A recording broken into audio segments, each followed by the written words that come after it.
Hello friends, welcome to iExamB. I'm Satakshi, your English faculty at iExamB, and in this video we will see some questions related to reading comprehensions, particularly about the tone and theme of a passage.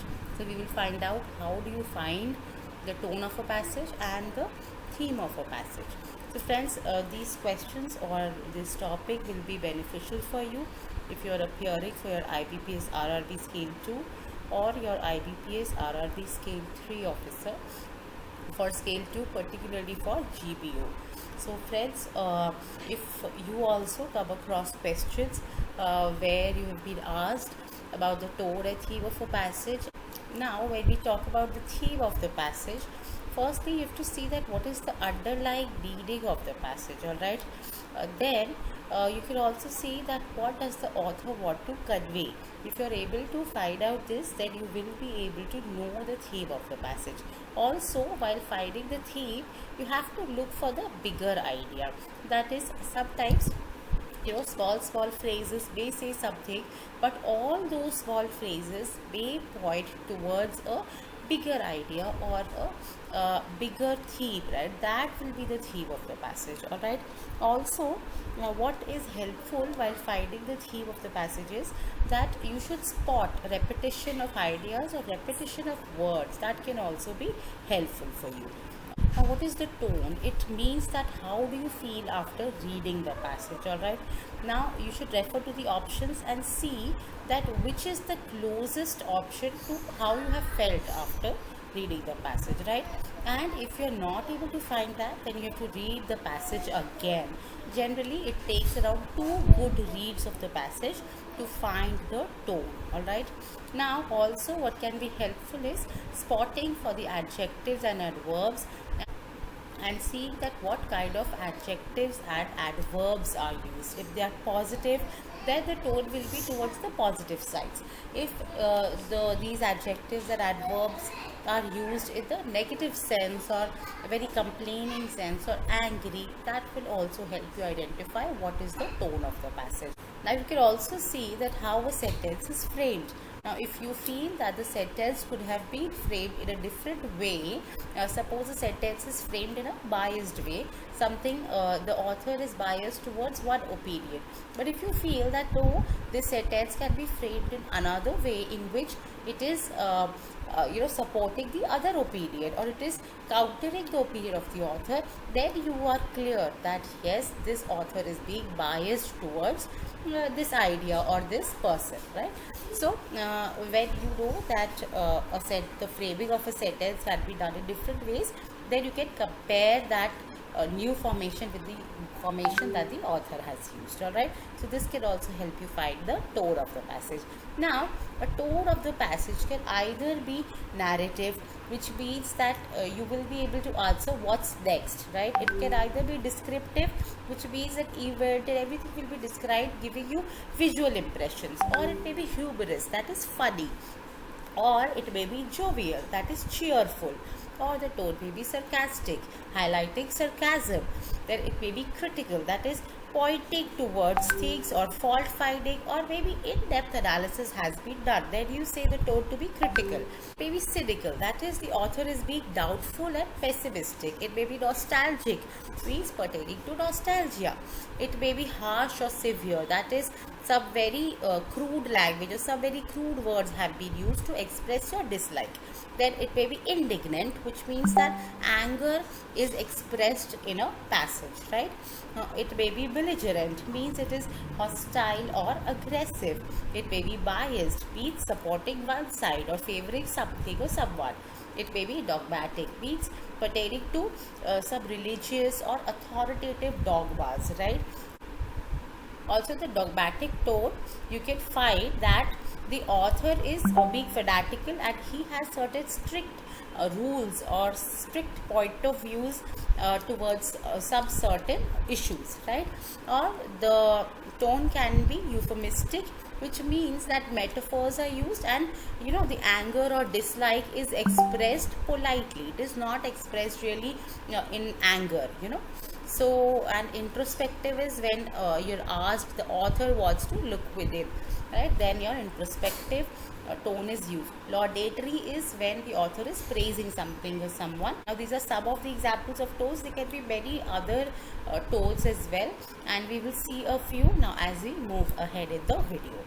Now the list of all these types of tones has been given in the PDF, which is given in the description box below, so you can download that PDF from there and keep this entire list and how to identify the tone with you always, right? So now moving ahead, here is one short passage. Now read it and see that what tone do you feel the author has here.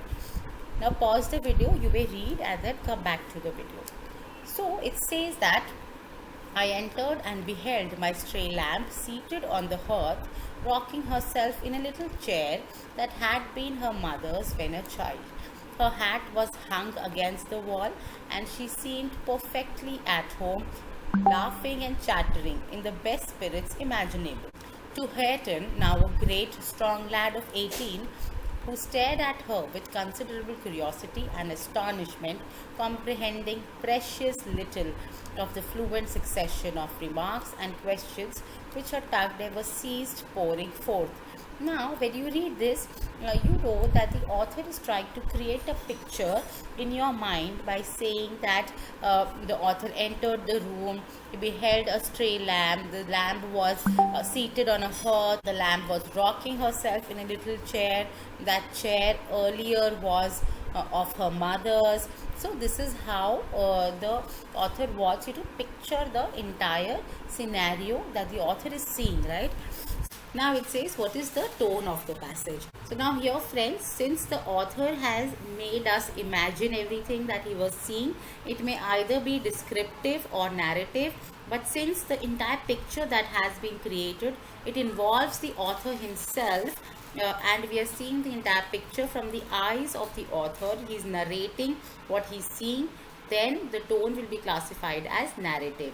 Now grandiose means when the passage talks about something grandeur or something that is very grand or something that is larger than life, right?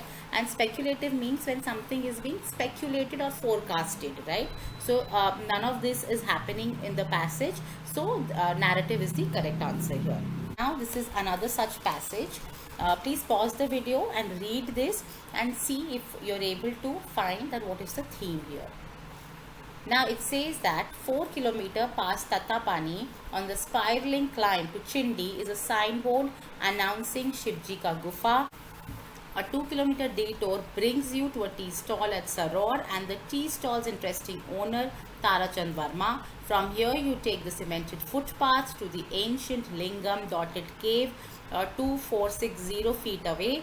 The cave was discovered in the 1950s by Amandat Sharma from Karsok district and is maintained today by the locals. This is God's own private resort, complete with a gentle blue-green river, thick oak and pine forest. Now the moment we read this, we have a picture in mind that 4 km past Tattapadi, there is a climb to Chindi, then there is a temple, and then there is a river. Entire passage has made us imagine or picture what the author was saying, right? So that visual impression shows us that this is a descriptive passage. And incendiary means something that is inflammatory or arousing anger, right? So this is also not happening in the passage. So the correct answer here is descriptive, alright, because you were able to create a picture in your mind, alright. Now moving on to another similar passage, have a read at it and see if you are able to find the correct tone of the passage. Now it says that you cannot create a perfect society for the simple reason. Just take a few examples. There are poor people, there are rich people. Naturally, in a perfect society, nobody should be poor, nobody should be rich. There should not be any division of classes. It will be a classless society. But it is impossible because it is against the very psychology of man. No two men are equal, and you are thinking of making the whole human society equal. It cannot happen, and it is not only a question of being rich and poor. The question is multi-dimensional. Now, this passage, the moment you read this passage, you understand that it is based on a solid point of view of the author. the author has some certain beliefs which he is not willing to change, right? So it is based on dogma, right? So it is dogmatic because it is based on certain beliefs and those specific point of views of the author, right? So this will be a dogmatic tone of the passage. Moving on to another such passage, please pause the video and try solving this question. Now this is an exercise for you. You have to find that what is the theme of this passage. So friends, this is all for this video today. You can download this PDF from the description box below, and you can have all these questions and also the list of the tone along with its meaning handy with you, and you can practice it whenever you feel like. If you found this video informative, do like and share it, and also you can leave your comments in the comment section below.